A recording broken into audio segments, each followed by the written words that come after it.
Welcome, everybody, to the next episode of the Cannabis Review. We're going to be talking all things the world's best weed on this episode, and I'm delighted to be joined in this episode by Nate Landau, who's a co-founder at Snowtill Inc.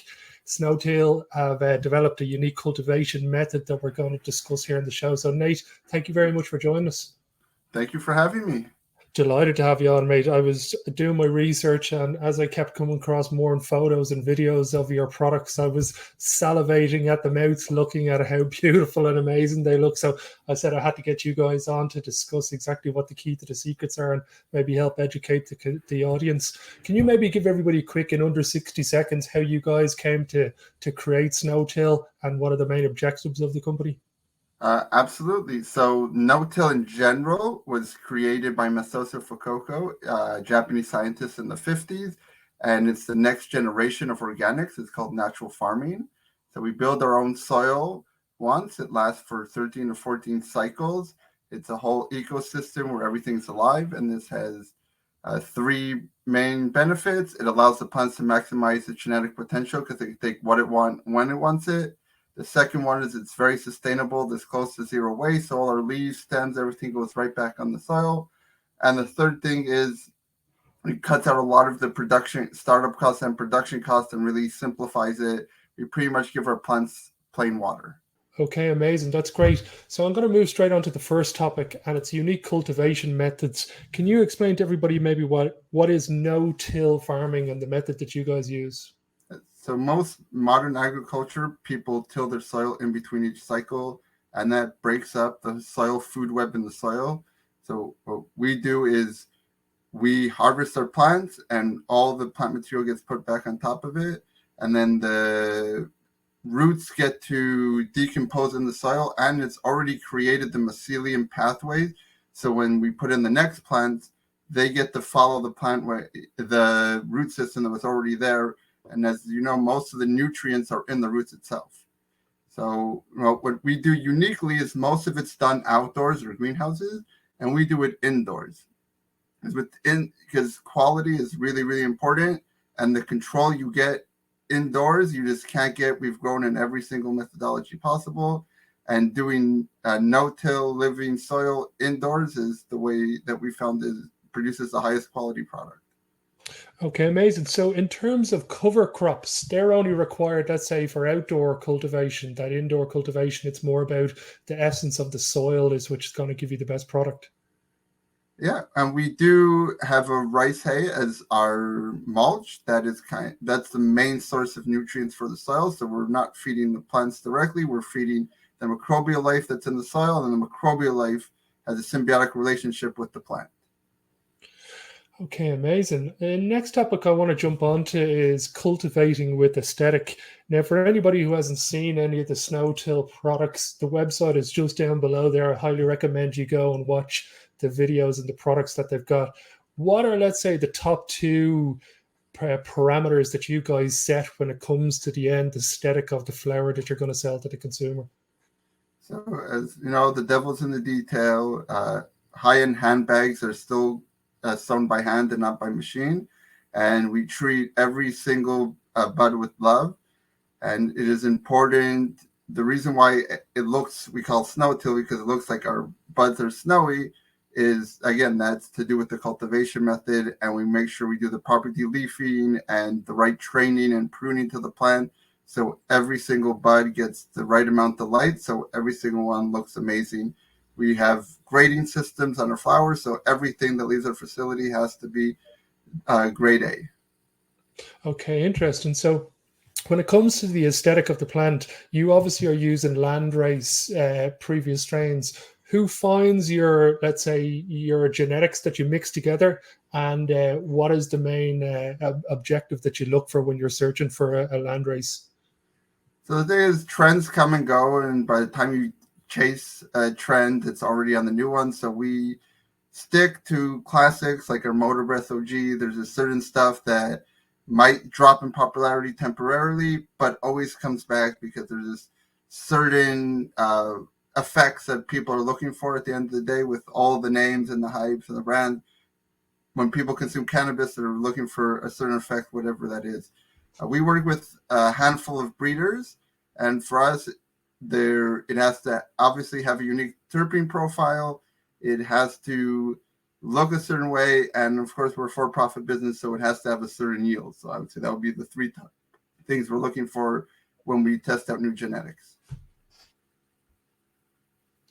Okay, very interesting. So you mentioned that you guys are cultivating with an indoor facility, which is basically the model that can be classified as medical grade cannabis. Over in Europe, we're starting to see the industry mature, and Germany are going to legalize hopefully 2023, 2024 timeline. What would be the number one tip that you'd give to indoor cultivars in Europe that are looking at getting into this industry and maybe potential cultivars down the line themselves? So first of all, the way you design your facility is crucial, and you got to make sure you can't cut corners, especially on your HVAC. It is very expensive, especially today with the supply chain issues, but that can make or break your facility. If you don't have the proper HVAC and you can't have full control over your environment, then there's no point of doing indoors. Okay, so for everybody, HVAC is humidity, ventilation, and air conditioning. So is that basically a pest deterrent? Is that the best way of doing it, or is it giving more life to the plant, your HVAC system? Is that on a par as the ECS system then, a close second behind in terms of things people need to keep their eye on? Yeah, it has a bunch of things, and you want to maximize its health. So nature is cruel. You know, at the end of the season, most plants die and everything. Here we're doing the opposite. We're like babying them. Like, what is the perfect optimal, 0.1% of humidity and temperature you want at different stages of it? And that would really exemplifies the plant as well. Yes, you're right. It definitely helps with bugs. If the humidity gets too high, you're inviting a whole host of pathogens, and different pests thrive in different climates. So if you don't have control over that, then you have just created a perfect thing, let's say for spider mites, and that's the last thing you want. The problem with indoors is it's a zero-sum game. There's nowhere for them to go. Once you do get a pest in your facility, they don't really want to go there. And if you provided the environment they thrive in, then they are going to win. Okay, very interesting. Tell me this, do California grow the best cannabis in the world? At the moment, yes. This is the birthplace of almost all modern genetics have come from the Emerald Triangle. I would say also Southern Oregon is definitely up there. They decriminalized all the way back in the 70s, so it was a lot easier for them to get around the law then. And I would say Southern Oregon and Northern California is where all our genetics. There's definitely up and coming rivals, but right now the best cannabis in the world is still in California. Okay, amazing. Then the last topic I wanted to touch on is the future of cannabis flower going to be in craft batches? So yeah, there's this, like, you can go to a store and buy a $3 bottle of wine and buy $100 bottle of wine, and they both sell really well. It's different clientele. You're going to have a very huge budget if you want to compete on a quantity level. And it's like Bud Light is the most popular beer in the US, but craft breweries are cutting into their into their market share every year. The same thing is going to happen here. And you have to decide, there's not going to be a lot of room for mid-grade. There's going to either be mass produced or there's going to be crafting, and you cannot compromise or cut any corners and don't grow too fast. That's one of the problems. A lot of people that produced a really amazing product when they were small scale, and then they jumped from 5,000 square feet to 100,000 square feet, and this their quality. And we've seen that, unfortunately, even here in California with some amazing brands, that they lose their quality. So you'll always be able, like in Colorado, the most mature market in the world, they still go for $50-$60 eighth, which is 3.5 grams. And that price point has never changed. All the other price points have gone down. So you have to stay true to your principles if you're a craft grower, and never expand too fast, no matter what market pressures or investor pressures you're getting. Yeah, I think cannabis is one of the few industries worldwide where there doesn't seem to be really a budget market. Everybody, if they've got an opportunity to buy the best weed, will sooner have less of the best weed than a lot of the shittest weed. When it comes to the craft batches and basically you guys being in California, do you see the eastern seaboard of the United States being an attractive market to open up a facility? Or do you think that there's still a number of years away before it's on a par with the West Coast? So because the U.S. is unique, where we have every state is completely different and there's a hodgepodge of rules, New York is definitely showing some promise of being a good market. At the end of the day, most of the TV's produced there, the financial markets there. There's a lot of reasons why New York will be good. Just like everything, rollout is really slow and the regulations change constantly and confusing. So I would say we will see a fully open, developed market in New York, which is the epicenter for the East Coast, in 2 years from now. So there is still a little bit of time, but yes, absolutely. I am from New York, and we are definitely going to have a branch there sooner or later. Incredible stuff. I look forward to seeing the battle for the best flower in America heating up over the next couple of years, because I think somewhere like New York has so much small little potential, small grow farmers that can work on genetics over a couple of years and perfect a plant in a specific way.